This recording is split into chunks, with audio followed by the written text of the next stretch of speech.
Oh,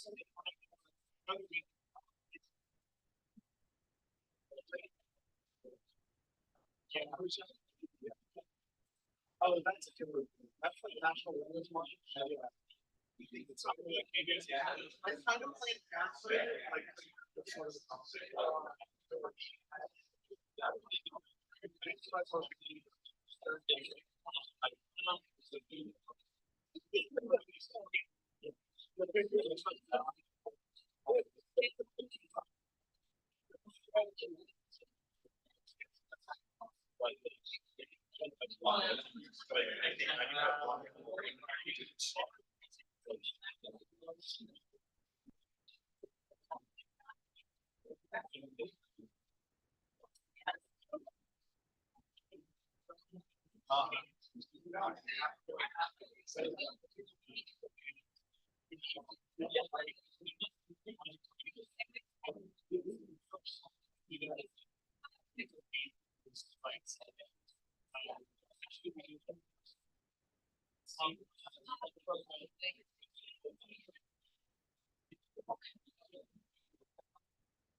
Oh, right.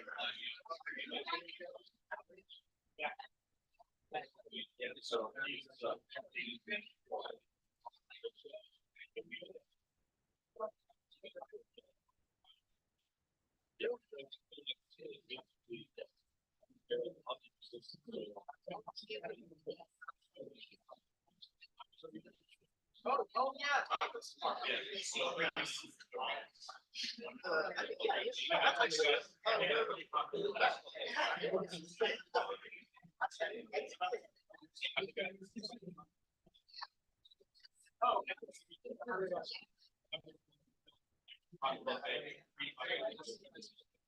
I'm just wrapping myself in my chair. PLC. So, I just want to tolerate.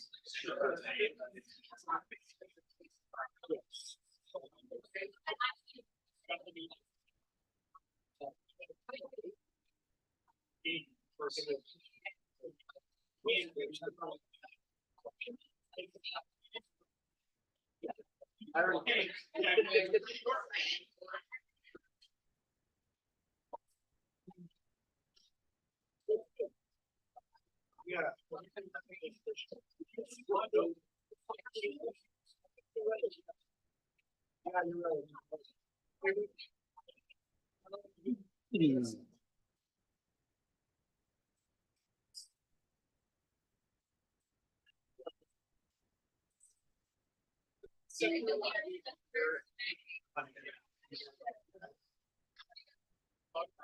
All right, good morning, everyone.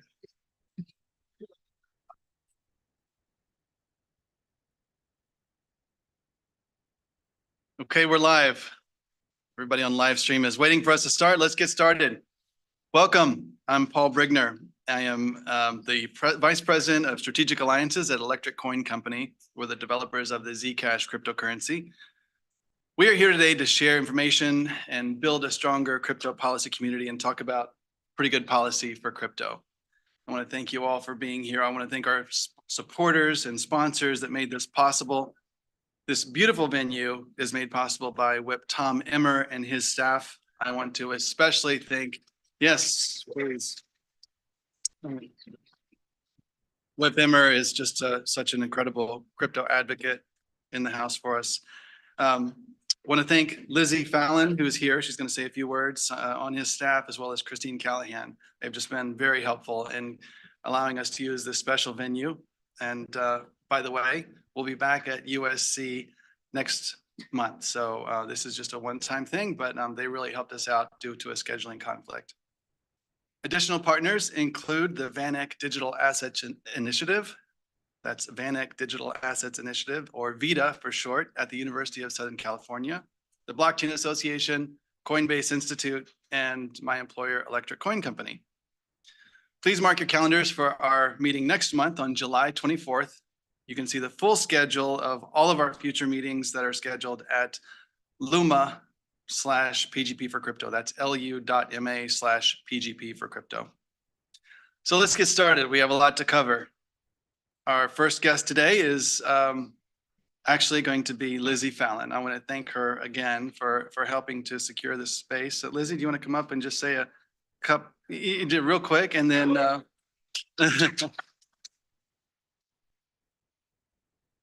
you'll be up next, Ron. Keep it so quick. Thanks, Paul. You always organize the best breakfasts. We're happy to help. I had nothing to do with this. This was all Christine on our team. So I told her that you guys clap for her. That will, she'll love it. But we're always happy to help. It's great to be with you guys as always. You know, Tom just really enjoys being in this space. He's been an advocate for crypto policy since 2015. I know I'm boring you guys with all the details. You know this already. It's been an exciting month or two for crypto policy on the Hill.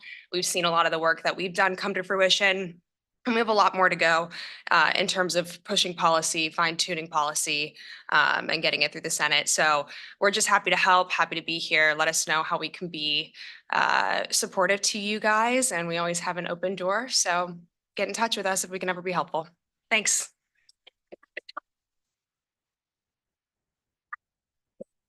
If you happen to miss it, Lizzie gave more extensive comments a couple of meetings ago, and there's a recording out on YouTube of that, which I highly recommend. It's one of the highlights of all of my PGP meetings. She said some just really great things, as always. Thank you, Lizzie. Okay, if you don't mind coming up, Ron, let's get you started. So Ron Hammond, he's Director of Government Relations at the Blockchain Association. Thank you so much, Ron. Of course. We got a lot to talk about. We got a lot to talk about. There is so much that's happened recently.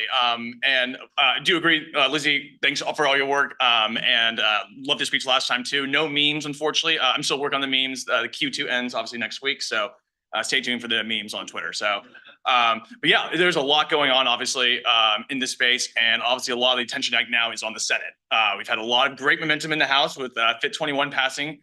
at the end of May. As we also had the SAB 121, unfortunately got vetoed by the president. And it does seem that there's not the at least 2/3 majority in the House right now for us to kind of reverse that veto. So they're going to try some other tactics. It seems the other offices that were involved, like Senator Lummis, as well as Mike Flood and Wiley Nichols. So we're going to see that there's other ways we can help there. So, but for now, we're going to focus a lot of the attention over on the Senate. And it seems like the Senate Agriculture Committee is really heavily involved. And again, just to remind folks, FIT 21, for example, went through the House Ag Committee and House Financial Service Committee. And so the equivalent of that is Senate Banking, Senate Agriculture.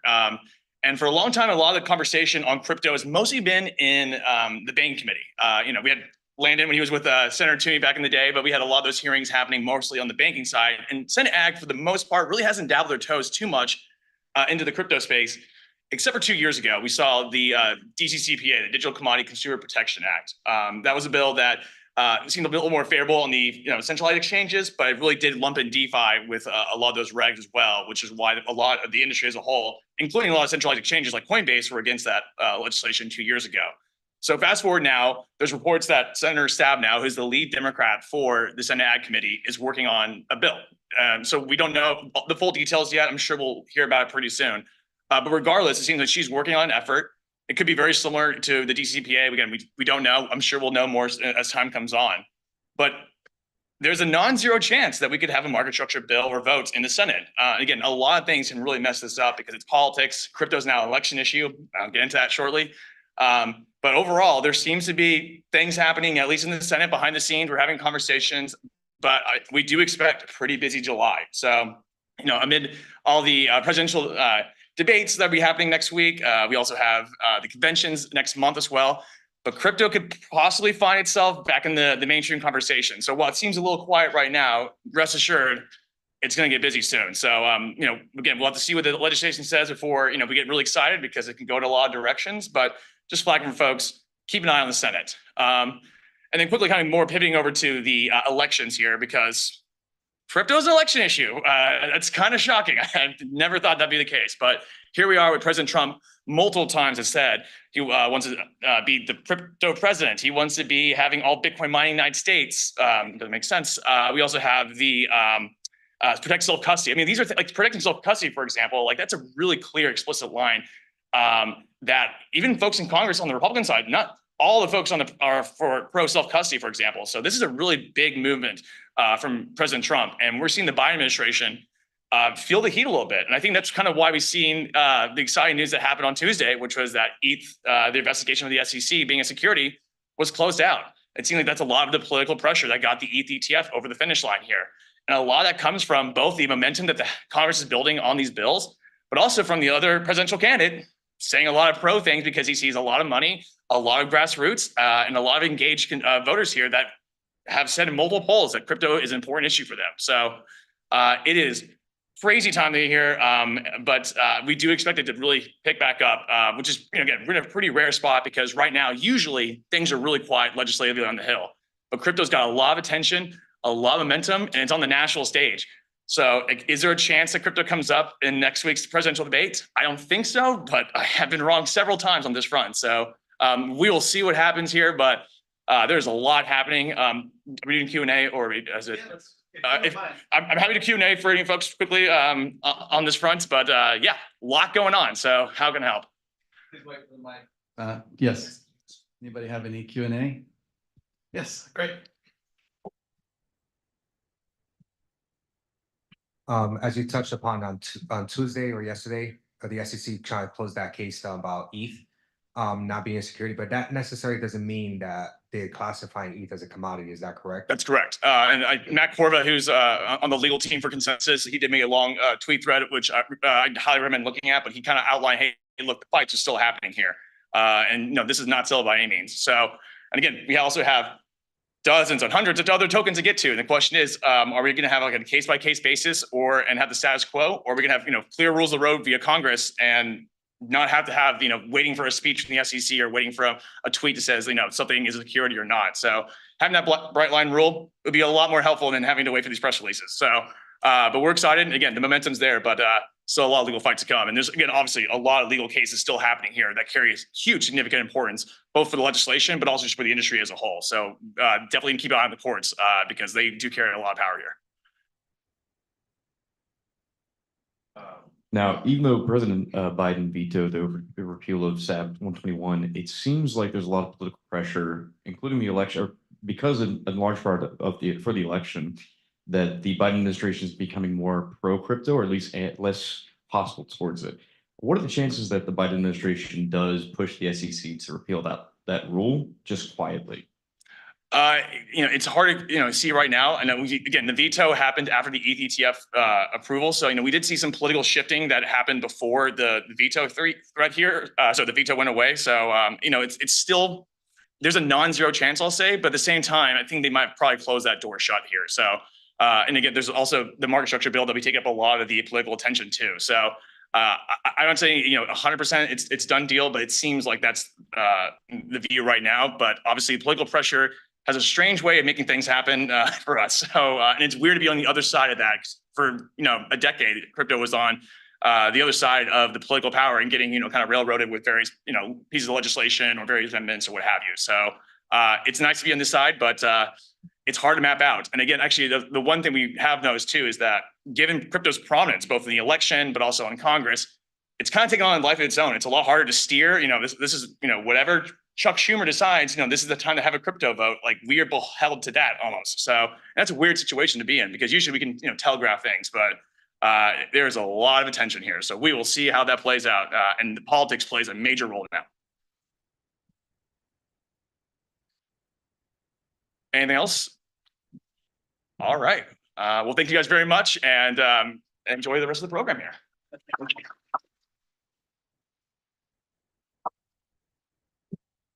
Yeah, I want to feel really good about that, but then I hear out of control politics and I think, oh my God, what's coming next? No, I think it's going to be good. Thanks for the great update, Ron. All right, let's move on. I have a very special guest here today, one of our sponsors who usually is not able to be here in person. James Healy, he is affiliated with the University of Southern California. He teaches fintech there, and he helps lead the VanEck Digital Assets Initiative. James, where are you? Somewhere? Come on up. Please say a few words. Thank you.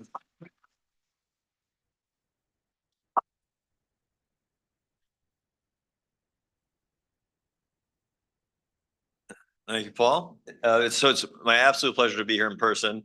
I saw on the table that I braved the flight from LA yesterday with my 5-year-old, 3-year-old, and 1-year-old. So we made it here safe and sound, thankfully. Thank you. Thank you. But I'm honored. So I've been part of the VanEck Digital Asset Initiative for the last 2 years. I'm co-director there. And really what VanEck, or Veda as we refer to it, as part of USC, the real goal is to promote education, discovery, research, and blockchain. There was a $5 million gift given by the VanEck group, which is the seed for the foundation or for the initiative. And we kind of have 3 core tenets. We have content, which is research. So we're currently in the midst of funding proposals for research across the blockchain ecosystem. Community. So we do these events, which you are all welcome to. This year we had a big blockchain conference. Chris Dixon, Anatoly from Solana, big people. 1,200 people came on campus at University of Southern California. We also do kind of breakfast and those kinds of things as well. And then the curriculum is the third component, and that we have 19 blockchain classes. There's 22 schools at USC. Business schools where Veda is housed, but we have partnered closely with the engineering school, with the School of Cinematic Arts, with the law school. So there's 19 classes, and that continues to grow. With the first university with a blockchain minor. So really this is helping in the forefront of pushing blockchain education. And through that, our focus is really kind of Web3 creativity, entrepreneurship, and growth.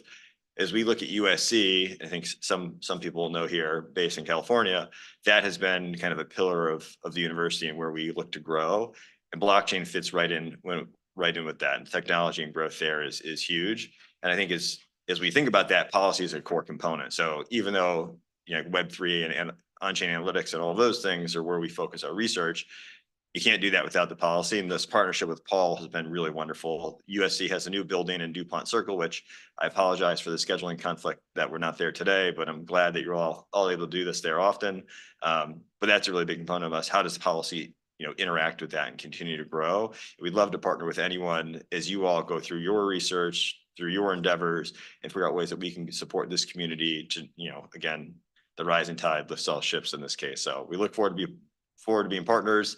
Again, apologize we're not there today, but look forward to you continuing to use the USC building and be part of this community with you. Thank you.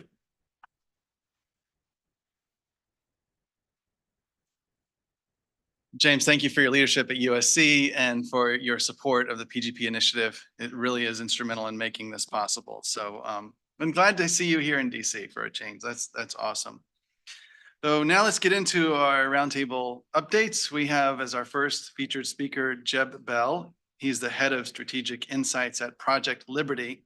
And they recently developed a blockchain governance toolkit, but they've got a lot of things going on. I think there's a lot of exciting activity there. So Jeb, would you please come give us a nice update?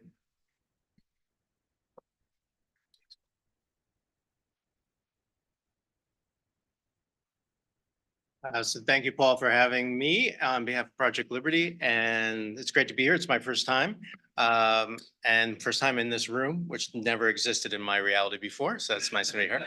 But this is great to be talking to this group. So I'll say a couple words about Project Liberty, just kind of set the stage for who we are, because not everyone knows us yet. We're trying to change that, and my particular role and what my team does, and then talk a little bit about what Paul referenced, which is the Blockchain Governance Toolkit that we recently released about 2 weeks ago, which we really hope becomes a useful tool truly for different groups to work through governance questions when it comes to blockchain and decentralized technology in general. So a quick word about Project Liberty. If you're not already familiar with Project Liberty, probably most likely heard about Project Liberty through the TikTok bid that our founder, Frank McCourt, announced this spring. A people's bid is what he's calling it, which is reflects our core mission. He wants to propose the potential for a different form of governance for TikTok in which people have, if they're a user of TikTok, have greater control over their data. And that is the core of our mission at Project Liberty. It is about increasing the voice people have about what gets done with their data, who has access to it, how the platforms in which they participate are managed and governed, increasing their choice. So really backing up that voice with the option to decide to vote with your feet in the larger ecosystem and move elsewhere, but bring your social networks with you, bring your personal data with you, and not have that remain with the platform owner. And then finally, the stake that people have, which in some ways is really at the end of the day, the most important thing, some reflection, whether it's monetary or otherwise, of the value of your personal data and your personal social networks as they are monetized in the world today. What is your stake? And making sure that we increase the stake of individuals. It's a very much focus on decentralized solutions for a better intranet. And I think that's what brings us into this realm. Our technological solution is focused on the protocol layer, and we call it decentralized social networking protocol. It exists, and it depends on blockchain. Again, a connection with some of the things that this group focuses on. Now, in terms of my own team and where we sit, we're at the Institute within Project Liberty. So we're a 501c3 research-oriented arm of Project Liberty, and we're not directly party to the bid, just to be clear. So we're focused on some fundamental questions about governance, like how are platforms managed, what are data rights for individuals, et cetera. And that's why we put together this governance toolkit, and we did it based on some serious research. So it's not in the toolkit, but I want to flag that along with our partners at Blockchain Gov and Primavera de Filippi in particular, we did 11 in-depth case studies of different existing blockchain governance systems, platforms, and really looked at what's happening today and then distilled from those different existing models some core principles and questions that we think are relevant for anyone thinking about how to manage and govern a decentralized community or platform. And that distillation is what you have in this toolkit. So we also call it, and in the subtitle is a cookbook, and that emphasizes the idea that we're not prescriptive here. This isn't meant to say, hey, Project Liberty Institute, we know exactly how you should govern your platform. No, this is meant to be a helpful tool where you work through all stages of what we call the cookbook process, which goes from flavors, which is really about some of the core trade-offs that we saw blockchain platforms making about, are we immutable? Do we adapt? How much do individuals have a say in how things are done? Do we do on-chain, off-chain voting? All these kinds of things involve really important trade-offs and about the quality and the culture you're creating, right? Through the blockchain technology. We work from flavors to ingredients, like what are some existing models you can use? And there's lots of them. And then how do you put those pieces together in an actual recipe? Again, using that metaphor. And then very importantly, acknowledging that once you do all that hard work, and we know it's hard work, just acknowledging, and I think it's part of the culture that I've been witnessing within the blockchain community, if I can call it that, is that it's not over, right? This continues to evolve. Governance of blockchain will continue to evolve. And any individual effort in this regard will need to adjust the recipe, change the flavor, so to speak, change the balance of ingredients to meet the goals and aspirations of the community and people involved. The last thing I want to say about the toolkit is, first of all, we really do want people to use it. So reach out to me or colleagues at Project Liberty Institute. I'm based in DC. We're happy to work with anyone and everyone to dive deep into the toolkit, maybe apply it. We're doing some work at ETHCC with practitioners, for example. We very much want this to be used and help people use it. And the other thing is related to this group in particular and where we're sitting, we have a big question here. And it's really a question about how much should blockchain groups be thinking about proactively adopting a legal entity, legal wrapper? What is that relationship with the law and the legal system today, whether it's national or state level? So again, thank you for having me. Really hope you guys check this out. Let me know if I can be helpful in any way. And just great to connect. Thank you so much, Paul.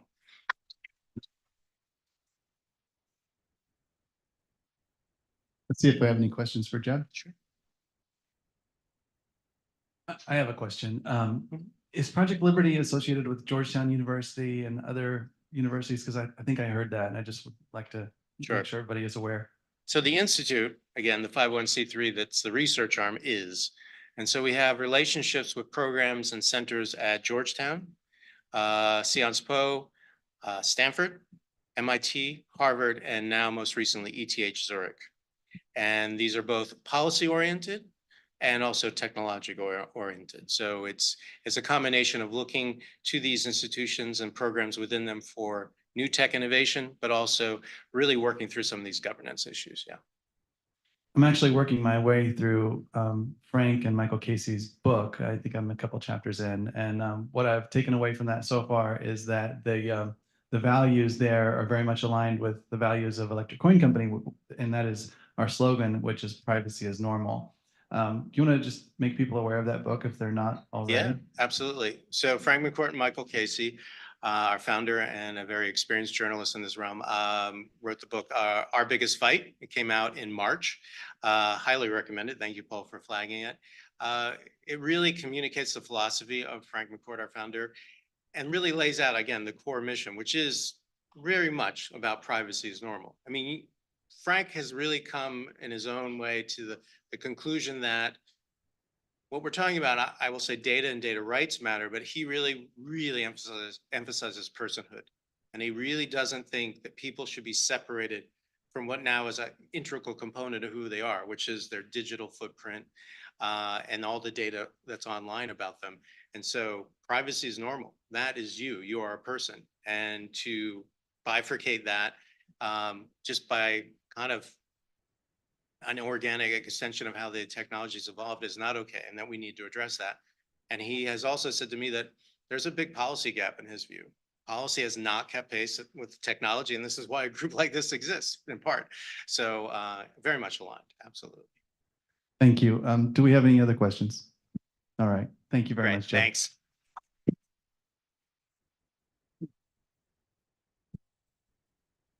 That is just a very aggressive and big initiative that Project Liberty has taken on. And I think just the fact that they're trying to acquire TikTok shows how ambitious they are, and it's something to watch. I think we should all be very aware, and good luck on all those initiatives. Thank you for being here again.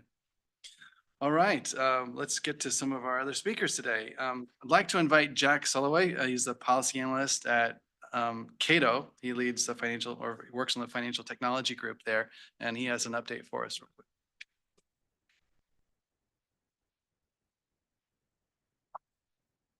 Thank you so much, Paul. As Paul mentioned, my name is Jack Soloway. I'm a policy analyst for FinTech at the Cato Institute. Excited to announce that on July 10th at Cato, we will be hosting an event on the intersection of DeFi and AML policy, both the existing regime, proposals that are in the offing.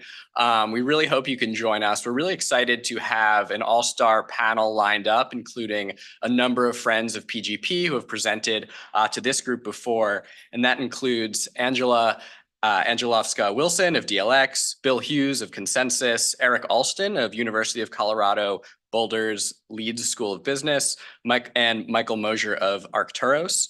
We'll be asking how might we overcome some of the challenges that the existing AML framework presents for DeFi technology, how core DeFi technology might help to overcome the longstanding challenges in the illicit finance space, and how policy solutions might be able to preserve the rights to transact, the rights to code, and the rights to financial privacy. So again, that event is on July 10th at Cato, in person live, also streaming online at 10:30 a.m. in the morning. You can find announcements on my channels if you follow me on X or Farcaster or LinkedIn. Also cato.org/events. We hope you can join us. Please feel free to share the info with anyone who you think might be interested. Thanks so much.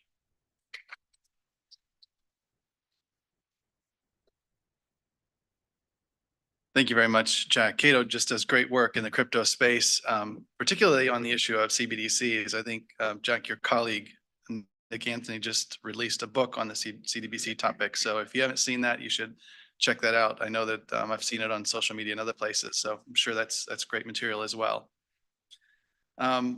Great. So we have someone online. I'd like to welcome Robert Reuter. He's the executive director of the Inclusive Design Institute. He's going to give us an update on what all is happening there. Robert, thanks for being here today. Let's hear what you're up to. Yeah, thank you so much, Paul. Is audio level okay? Yes, you're coming through clear. Okay, perfect. Well, yeah, good morning, everyone.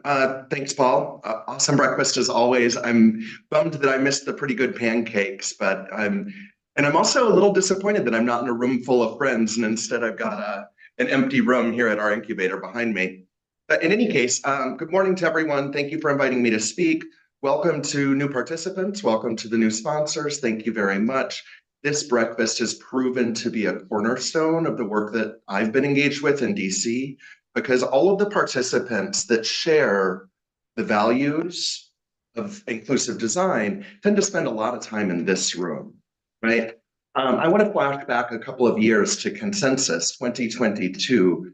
I found myself in a room full of individuals in an industry that I had engaged and invested in starting in 2016, based on the promise of democratization and self-custody of finance. And that evolved into democratization of data, democratization of infrastructure, as we're starting to explore decentralized physical infrastructure deployments. And when I looked around the room, I found myself surrounded by a lot of people that didn't seem to be there for those same reasons and didn't necessarily seem to share those same values. And so in any case, that year, I recognized that it was important to start bringing my community together and those that are values aligned together. So I want to talk a little bit about this evolution at Consensus, and I want to give CoinDesk a lot of credit for the progress that's been made just in the last few years. So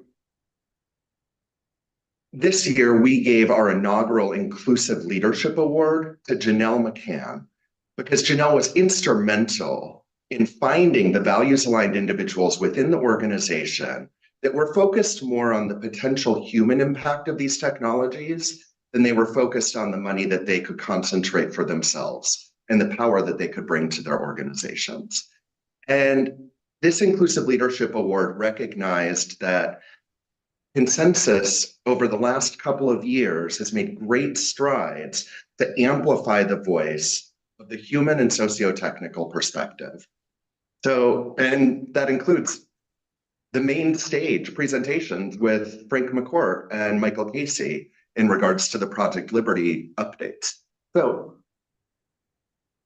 with that being said, Consensus this last year provided the 501c3 and nonprofit community through the Inclusive Design Institute over $1 million of in-kind resources in the form of badges, in the form of very steep discounts for our members, 90% off of pro passes for members of community-driven charitable 501c3 organizations. And we've got some really exciting prospects in the work for Consensus 2025. And I just received confirmation yesterday that members of the Inclusive Design Institute and WebQ, our LGBTQIA plus community development initiative, will be receiving 90% off of their badges for Consensus 2025, both in Hong Kong and in Toronto. We are bringing together a coalition of charitable community-driven 501c3 organizations and academic institutions and think tank scholars to build a consortium that can derive value from these generous contributions of Consensus, while also amplifying the humanitarian and socio-technical elements that are so possible with this technology, but are not going to happen by default.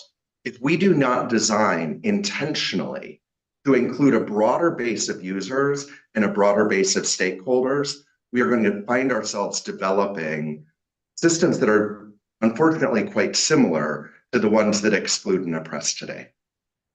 So, being that it's Pride Month, I'm sorry that I'm not there with my WebQ pins for everyone, but I do want to point out some areas that we have to grow as an industry.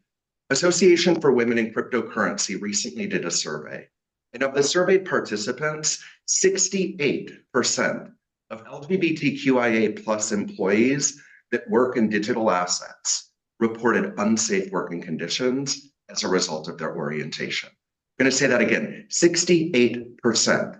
So looking at this room, we have work to do. We have to fix this issue, or else we are going to continue to create systems that exclude and that exploit.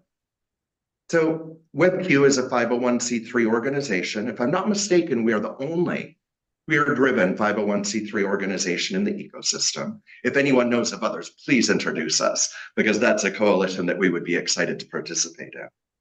We are a member-driven advocacy organization, and we are here to help solve for that problem within the industry.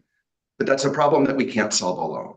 And so I'm going to ask each of you to think about what you can do within your organizations to reach out to us, to reach out to me, to provide you the tools required to start improving these working conditions and ensuring that we have a safe environment that's inclusive of the broadest range of perspective possible.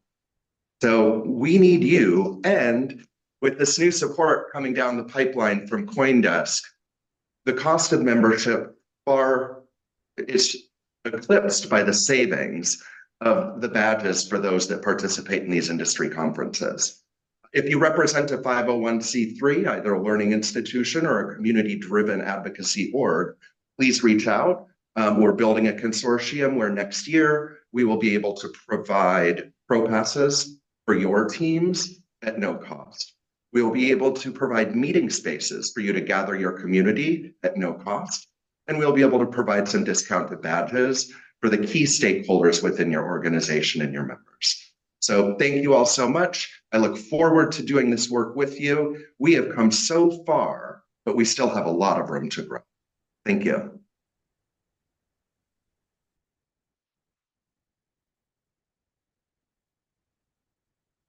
Thank you, Robert. That was a great update. I was lucky enough to attend the gathering that Robert put together at Consensus, and it was just really entertaining, first of all, and it was just a very powerful demonstration of bringing communities together of all different sorts to focus on the human side of what we can produce with cryptocurrency and blockchain. Really good stuff.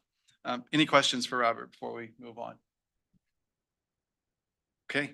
All right. Thank you, Robert. Take care. Appreciate it. See you soon. Okay, let's go to our next speaker. I'm going to ask, I'm going to put him on the spot, see if he'll jump up here. Landon Zinda. Landon is with Coin Center, and he is very familiar to the Hill and this room and other rooms around here probably. But I don't know, do you come here that often anymore these days? You'll have to give us an update on that and tell us what you've been up to. And of course, we're always interested in what Coin Center is doing. Coin Center, if you're not aware, is just an amazing leader in thought leadership and helping the industry move forward on some very difficult policy and legal issues. So, Landon.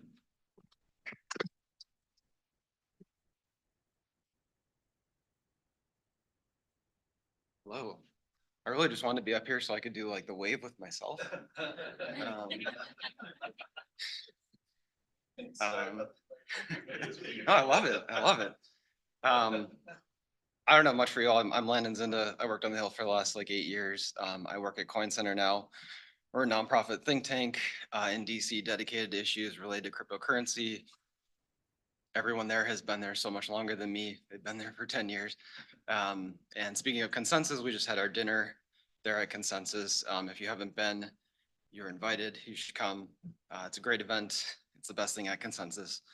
Well, with that, I don't have much else. I'm happy to chat about stuff, but I appreciate y'all being here and happy to chat afterwards as well. Don't let him off the hook that easy. Okay, this guy's a wealth of knowledge, so we need to give him some questions. Who's going to come up with a good question for him? Oh, we got one. Hold on.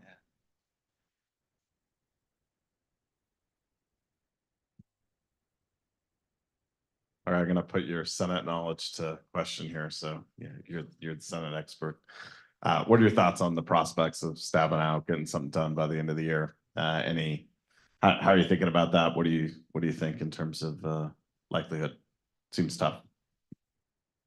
It's a good question. It's good analysis as well. I'd want to start it by saying the people in the House did years of work to get to this point.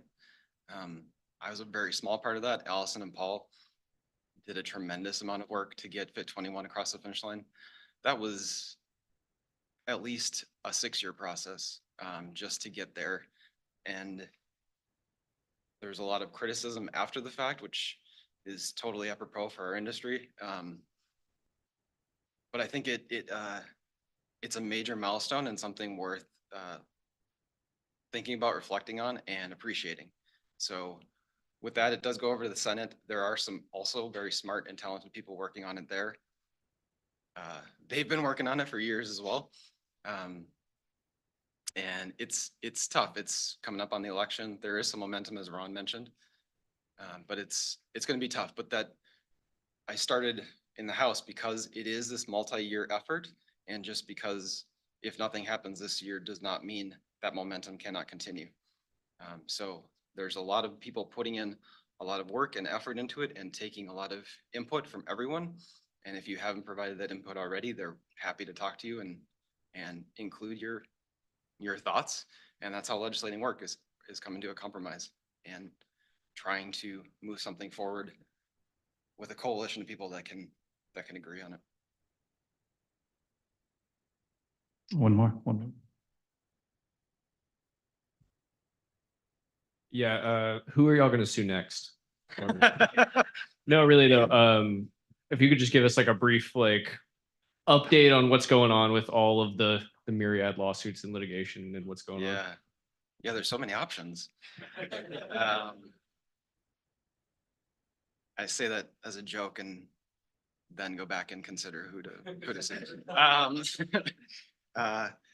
So as you might know, we're suing Treasury over tornado cash sanctions. They only have the authority to sanction people and property thereof, and tornado cash smart contracts are neither property nor people. And so we are questioning their authority. There's been some recent developments in that case, especially related to SDNY prosecutions. of Samurai Wallet, and both DOJ and SDNY have argued that people that contributed to Tornado Cash have run an unlicensed money service business, that Samurai was an unlicensed money service business, despite there being guidance from the people who implement those laws that you would have to take custody of assets in order to be a money service business. And so the prosecutorial arms of the federal government and the states have gone past what Treasury itself says is required to be a money service business. So in those instances, we're seeing, rather than regulation by enforcement, we're seeing regulation by criminal prosecution. And to go back to Fit 21 and the question about the Senate, this is a multi-year effort. And to connect it with this, there's a great office, which I don't think Lizzie is here anymore, but Tom Emmer's office is great. He has introduced a bill called the Blockchain Regulatory Certainty Act. That bill has been in Congress for about 6 or 8 years, which basically says if you do not take control of customer assets, you do not have to register as a money service business. And that's a bill he introduced several years ago, and now it's more relevant than ever. All that bill does is cement into law what FinCEN's existing guidance is, which is that you have to actually control customer assets. And Tornado Cash, the smart contracts, never did. You always had control of your own assets. So that's the first lawsuit. I'm pretty optimistic about it. I was in the Senate at the time and joined Coin Center after the lawsuit, and I remember talking to OFAC about this and being highly suspect of their own logic about how they got to sanction smart contracts. So I'm pretty optimistic about that. The second one is we're also suing a different arm of Treasury, the IRS, for a provision that was in the infrastructure bill called 6050I, which would require any person in trade or business with, making transactions of $10,000 or more in cryptocurrency to send information about themselves and who they're sending it to the IRS for tax purposes. The problem there is you're also sending wallet addresses, information about individuals that never wanted that information to go to the government. And when you send those addresses, that enables a huge amount of data to be collected if you're using one single wallet to make daily transactions, to do all sorts of things, to make politically unfavorable transactions, whatever those might be. That is allowing the federal government to amass a lot of information about that individual. And so we're suing them on that as well. Next, I don't know. I would double sue Treasury again, I guess.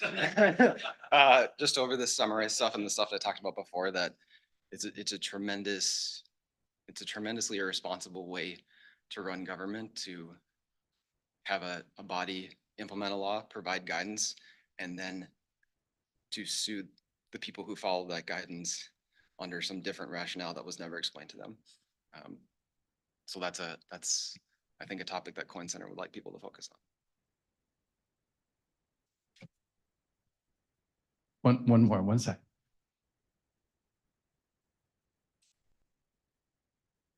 I don't want to take us into a deep legal discussion or put you on the spot to even have that, but I just am curious, and we can keep it at a very high level, is that there are actually 2 counts or more than 2 counts in the Samurai case. One of them is the money transmission issue, but the other is the 1956, the criminal statutes for money laundering, which don't turn on the fact that you're a money transmitter, that if you're aiding and abetting or being willfully blind to the activity.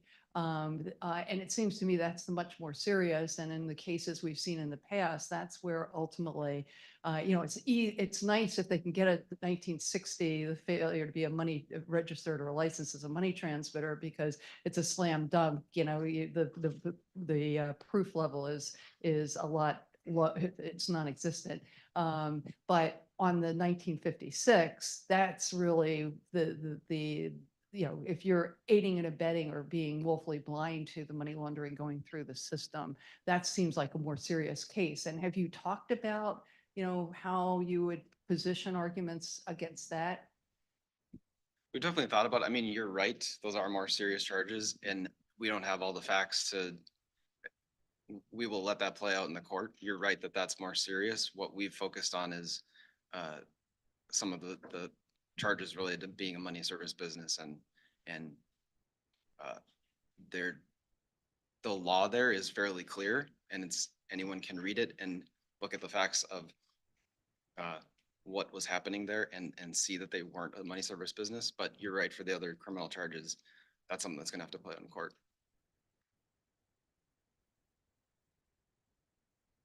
Okay, thank you, Landon.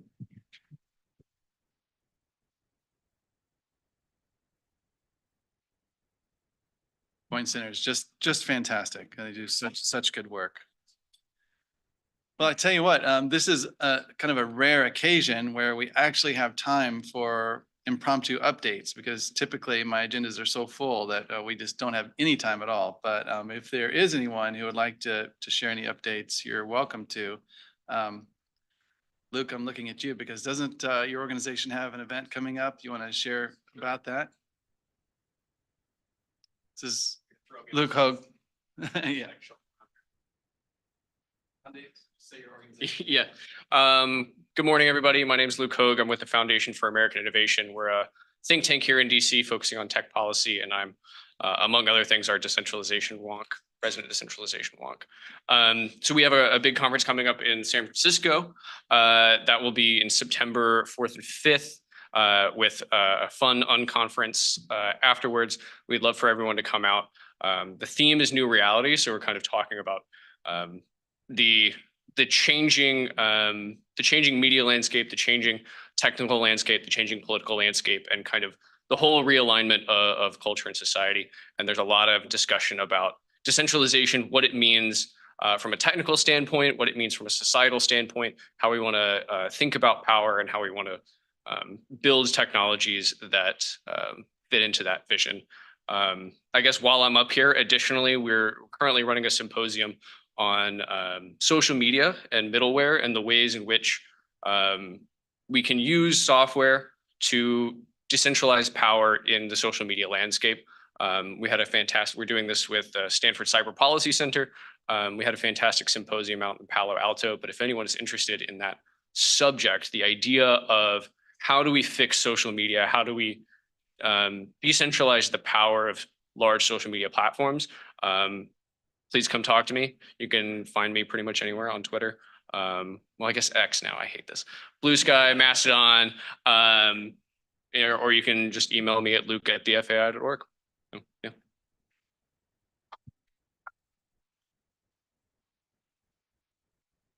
Sounds to me like you and Jeb should talk. You might have something in common there. Okay, any other updates for the good of the order to share with us today?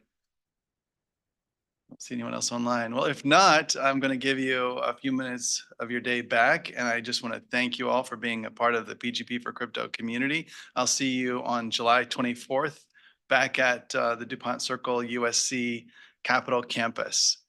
So please RSVP and keep coming to these meetings. I mean, it's just such great content that was shared today. And yeah, go fight the pretty good policy fight. Thank you.